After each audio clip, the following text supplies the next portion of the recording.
Thank you. Within the last hour, Moderna says its COVID-19 vaccine is safe and appears effective in adolescents. Researchers found that the vaccine was 93% effective in children between the ages of 12 and 17 after the first dose and 100% effective 2 weeks after the second dose. Moderna now plans to submit its new data to the FDA as soon as next week. Meantime, the CDC has launched an investigation into possible heart problems after getting the vaccine. A very small number of young adults and teenagers have seen an inflammation in the heart muscle who've received either the Pfizer or Moderna vaccines.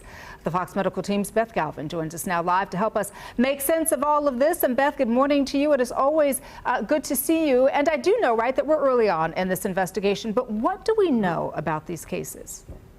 So good morning, Danielle. So according to the CDC's website, this is an issue that they're seeing several dozen cases that seem to be occurring in teenagers and young adults. They're seeing this more in males than females, more with the second shot than the first shot.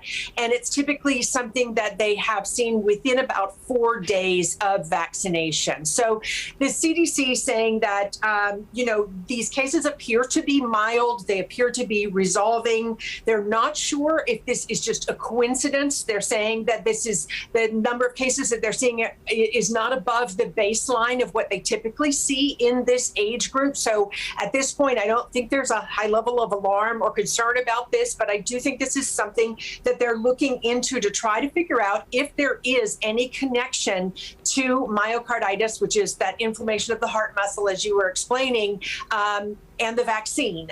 And at this point, it's still a question mark, but it is something that the CDC's Vaccine Safety Task Force is taking a look at. Danielle? And I want to circle back to something that you said earlier. Could this be, Beth, something that these kids already had? Absolutely, it could be, and it may likely be something that they might see.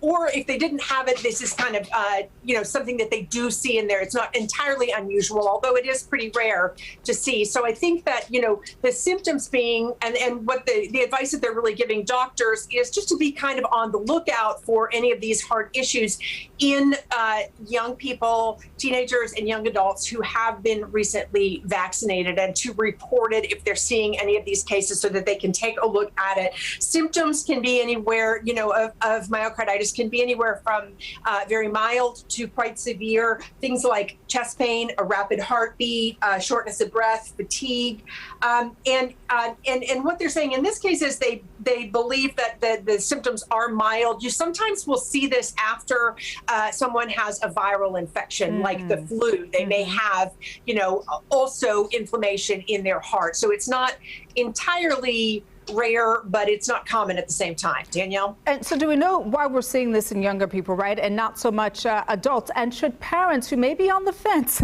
about getting their younger kids vaccinated be concerned? So I think that parents should be aware of it. I don't know why we would see this in younger kids and not adults at this point. But I do think it's important to keep this in context. COVID-19 is a real problem for teenagers and young adults. We've had 300 children die from complications in the pandemic of this. And that is, right up there with the worst kind of flu season that we see. So this can be COVID-19. It is quite dangerous if teenagers do contract it, not quite as taking a toll on them as it does on older adults, but it can still be a problem. It can still cause long COVID, and other complications. And so I think the CDC is really saying it is very important that we try to get this age group all the way down to the age of 12 protected against this virus. We still have about 30,000 cases a day, new infections. So this is still an issue in this country, even though things have been improving. Danielle? Beth Galvin, thank you so much for joining us. Thank you.